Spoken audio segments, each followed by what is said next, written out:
I'm going to turn this a little so I can see you all. Hello. How are you? Ah, it feels like it's been so long since we've been together. Thank you for coming today. Thank you also for joining us there on the holy interwebs. I'm Reverend G, and I'm delighted, and you have no idea how delighted I am to be here with you. Even though I'm sitting and not standing, I'm still here. You probably wonder, so I'll give you a very short update. Of course, I'm back from LA. They did a blind blood patch because they couldn't find the leak. And there's been some improvement, though not major. So if I keep improving, we're giving it some time. If I keep improving, good. If I don't, then I'm headed back to LA for further tests. And that's it on the personal note. How have you been? You know, I left before the elections. And I've not been with you since. I've written you a letter. Did you read it? Some of you have. So it's been a month, about a month, a little over a month since the results. And I have, of course, had a month to chill, cool down a little bit. But I don't know that I have. But I have tried to regroup, rethink, definitely try to adjust. But it's hard to adjust because it hasn't yet begun. Although it also has begun. It's crazy times. So, but I've been thinking a lot. And I've been thinking about how could this be? How is this possible? What does it mean? What does it mean for the future? And obviously, just like you, I don't know. I don't know. But I think I see some fissures that that might have caused this, made it possible. And if they are real, I don't want to dismiss them. And I certainly don't want not to learn from them or learn the wrong lesson. And I remember when I first came to this country, that was 1993, August. And I grew up in a very different culture. So I came here to this country, and I would meet people. And then I'd meet them the second time. And they would stop and say, "Hi, G, how are you?" And then I would stop, and I'd think about, okay, how am I? And I'd start telling them. You're laughing, and you know why. Because before I could finish or barely start, they were on to the next person saying, "Hey, how are you?" And I thought, that's just so strange. Why would you bother asking if you don't care? How are you is a very specific question that, to me, it requires a very specific answer. How am I in the moment, or in this time, or in general, or in particular?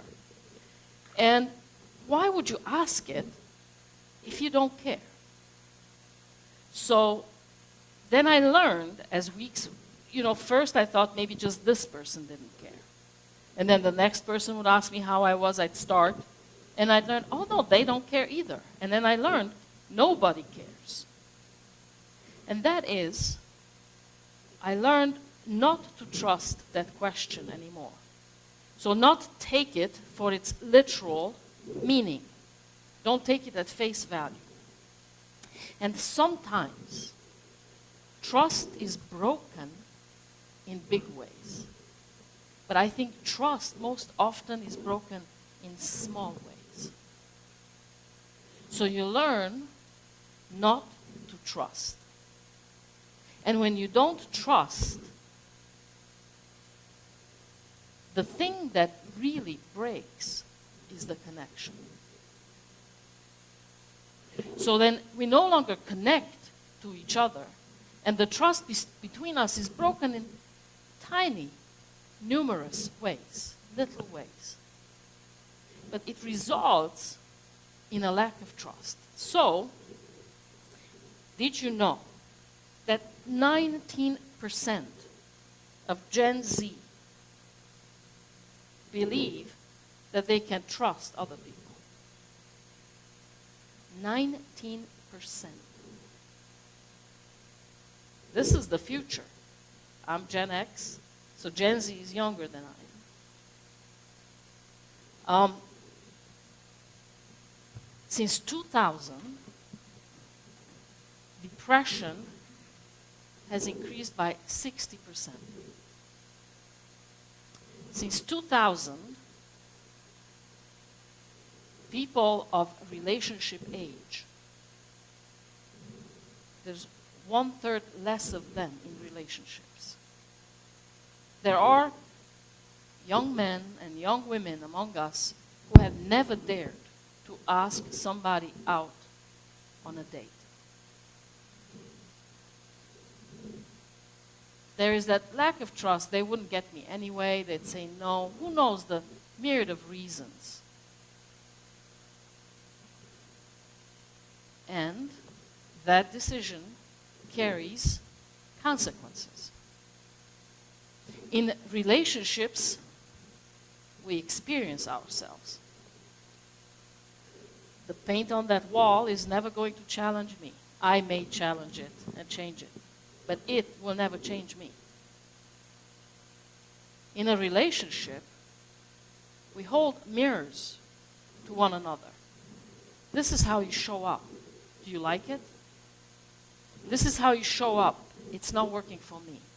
This is how you show up. I love that about you. So in relationship, we see ourselves. And then we get the opportunity to choose whether we want to chisel that little edge, very sharp edge of ours that seems to rub everybody the wrong way, or we just say, to hell with it. Let them put up with me. So the fabric of our community has frayed over these decades. And you know, when they say make America great again, and of course for me it's like chalk, nails on a chalkboard. But then I realize, gee, you should listen to that.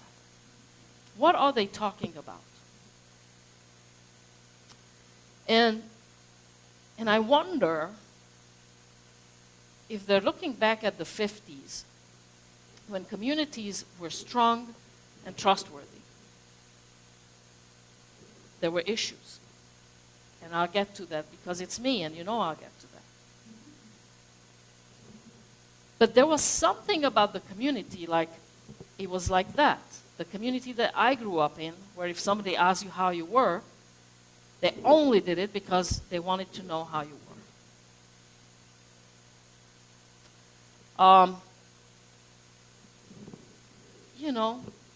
People looked out for each other more. They were more present, more there. So there was something beautiful about that. There was something absolutely terrible about that. Women were bored out of their minds because the expectations for them were to be kitchen fairies and very good mothers, and that's about it. We're not required to balance a checkbook or have a credit card or own a property or vote. Children, while it was safe for them to go out there and play with each other, which is wonderful, because they learned so much about themselves in relationship with the other children. They developed skills of negotiation, how to deal with conflict, how to resolve issues, how to express themselves. So that was good. but also a very boring and suppressing uniformity was required of them. So the answer to that was the 60s. You grew your hair out, free love, and this new era of individuality took over. And that's been part of our life for the last 60-some years. And it has its consequences. Some, many of them, are unexpected. Also, undesired. And it is that lack of trust. It is that lack of connection. The reason we come back here week after week and year after year is because we figured it out. How to connect. We figured it out that we need it, and we figured it out that in this community we can get it. That this is safe. But that is not true for so many out there. Figure out how to fix this, maybe. So, trust is gone. And I think that the time has come to correct this strong individual streak, individuality that we have decided to explore for all these decades. And I think we will correct. And I don't know how, and I don't know what will it take. Will we develop trust? Because there's no way we could survive a nuclear desert if we don't rely on each other. It could take that. Will we learn to trust one another because otherwise we're doomed? Or will we learn to trust one another because we so choose? Because we grow strong and clear in our wisdom and vision to understand that this is not sustainable, and therefore we're willing to change. And I suspect that some of us will, and I suspect that some of us will need a terrible nudge, and I do not know what that is going to look like. And I think it's coming. So we are at the brink of reshaping society, community, culture. And I hope that it is going to look different than the one in the 50s. It will be similar, I hope, in the strength of community. But I hope the tremendous racism, anti-Semitism,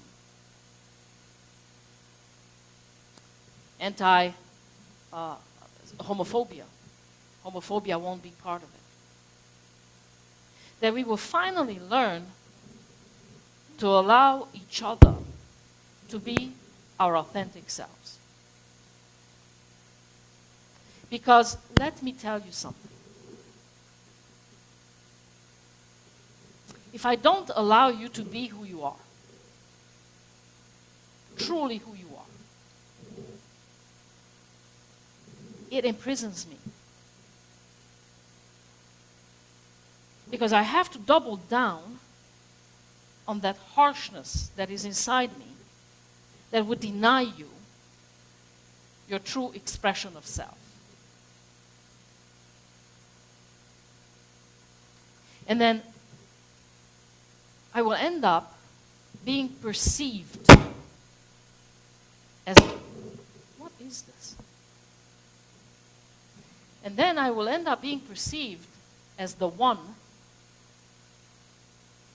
who restricts, who denies the other their humanity, however that humanity wishes to show up in you. It's not good for me. If you deny me my humanity, restricts me. Because my entire energy and formative expression is spent on struggling for you to see me as a person. It leads to a poverty of expression and experience, of human experience. It's a terrible thing. Whereas, if I would change, decide that, you know what, self, I just don't want to be like this anymore. If they show up gay, if they show up trans, if they show up however they show up, I'll just let them be. And I'll watch them with curiosity. See what that looks like. Without me trying to shape it into something that it doesn't want to be. Then my humanity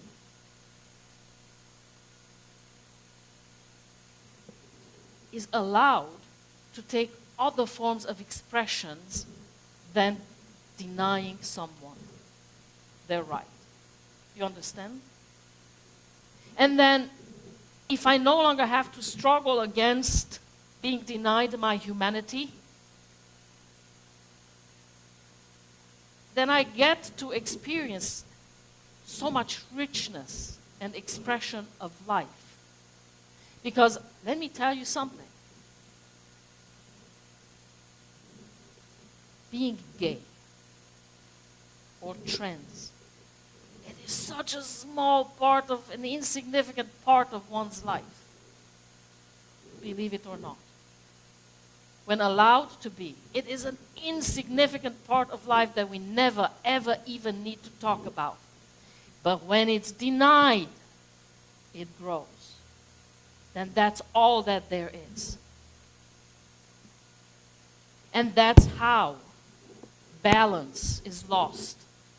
Connection and trust is hurt.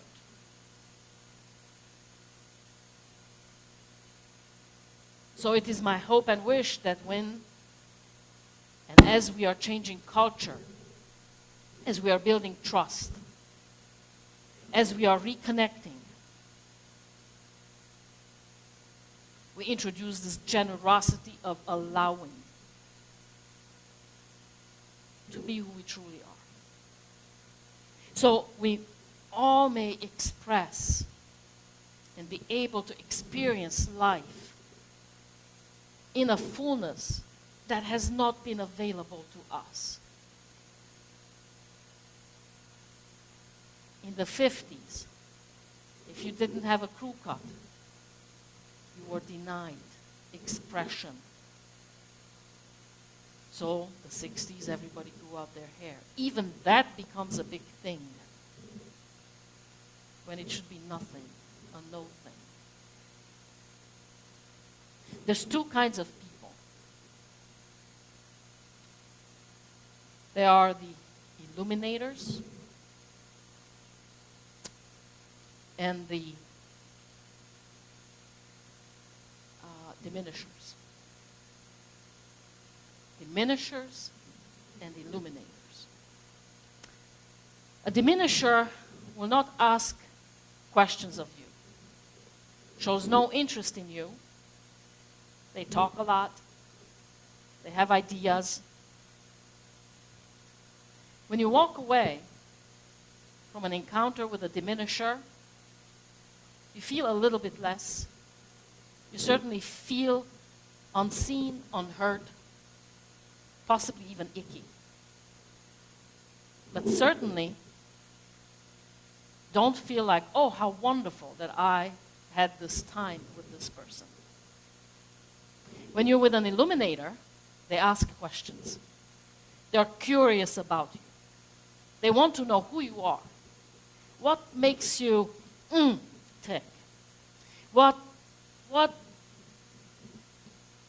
makes your soul sing?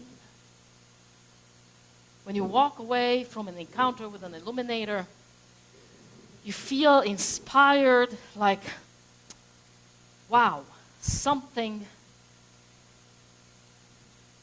can be possible because of this encounter, something good. An illuminator will ask questions like, how did you come to believe that? Instead, why do you believe that? What has shaped you to come to express like this? If these next 5 years are going to be a chapter in your life, what will they be about? An illuminator will help you think about yourself. It's this anecdote about Winston Churchill's mother. Before she became Churchill's mother, she went to a dinner, and England's prime minister was there. And when she went home, after she had talked with England's prime minister, she felt like, wow, he is the most clever person in England. And then a few weeks later, she went to another dinner where she sat next to the prime minister's arch enemy. And when she went home, she thought, wow, I'm the most clever person in England. First dinner she had with a diminisher. Second dinner she had with an illuminator. An illuminator helps us see about ourselves or think about ourselves in ways we haven't done that before. But then there's more. The other thing that I had forgotten, and I forgot. When I first came to this country, I came with 2 suitcases, you know. I didn't even bring a winter jacket because it just wouldn't fit. Nor did I think that my winter jacket was that good. Because after all, I lived in communism and that wasn't known for quality products. I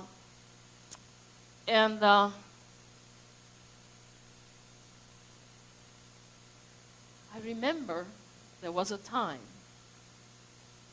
when I said, and I said it often, and I thought it even more often, that I cannot afford principles. I would shop at Walmart even though I didn't think that they treated their workers right. But I couldn't afford principles. And that is the largest segment of this country. So sure, have principles. But vote in people into important positions who will help the masses embrace principles, help them afford it. Otherwise, we're doing nothing but increasing the gap. Otherwise, we come across as hoity-toity,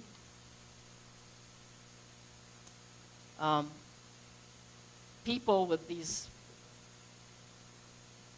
unrealistic principles. And then the gap grows. And then you want to change the system, and you understand that if you can't change it, you're going to blow it up. And we're doing it. And I think that with this election, everybody gets what they didn't want. That's what I think. But it is because we didn't do a better job at changing the system. You know, I started a GoFundMe because I have been struggling with this condition for 5 years. And did you know, in Sweden, nobody would have to start a GoFundMe. They just wouldn't. Even if they struggled with my condition for 18 years, they wouldn't have to. And then there are people, this is what drives me crazy, that there are the rich or the wealthy who will then be generous with somebody in need. And then I imagine they feel very good about themselves that they were generous. As they should, because they were generous.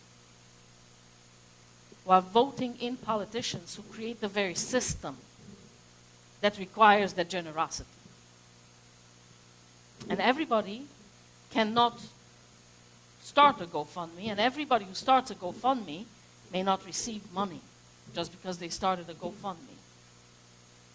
It is not a sustainable system. And it's not a good system, is a feel-good system on both ends. It doesn't feel good to start a GoFundMe, I tell you that. So the system absolutely needs to be changed. Just how are we going to do it? So,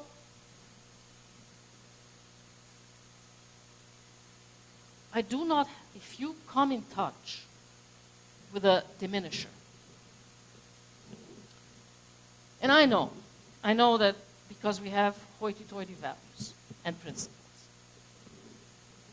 We say things like, when they go low, you go high. We go high. I say don't. I say relationship with reality. And I have not found yet, I don't know how to transform a diminisher into an illuminator. But I know that when I'm with them, I don't feel good. So walk away. Gift yourself that, walk away. And let them work it out. Learn that being a diminisher is not working for them. Let them work it out and hopefully transform and change. And seek out the illuminators. Also, be an illuminator. Be the change you wish to see. Be an illuminator. There is this, I have a couple of quotes today. This is a poet, W.H. Auden. If equal affection cannot be, let the more loving one be me. So, if equal affection cannot be, let the more loving one be me. So still, stay true to self. Be loving, be kind, generous of heart, be allowing. And don't be stupid. Don't expose yourself to negative diminishers because it affects us. And we can't change them. Walk away. Be kind and gentle to yourself and walk away. And another quote from James Baldwin, who was a black man. And there's still racism in this country, but back in his day, this society wasn't kind to him at all. And he had every reason to blow it all up. He had every reason to be angry, resentful, revengeful, and instead, this is what he said. Love has never been a popular movement, and no one's ever wanted really to be free. The world is held together, really, it is held together by the love and passion of a very few people. Otherwise, of course, you can despair. Walk down the street of any city, any afternoon, and look around you. Everyone you're looking at is also you. You could be that person. You could be that monster. You could be that cop. And you have to decide in yourself not to. I don't know what sort of world is coming our way. I am concerned that it is going to be cruel. And we mustn't. We mustn't.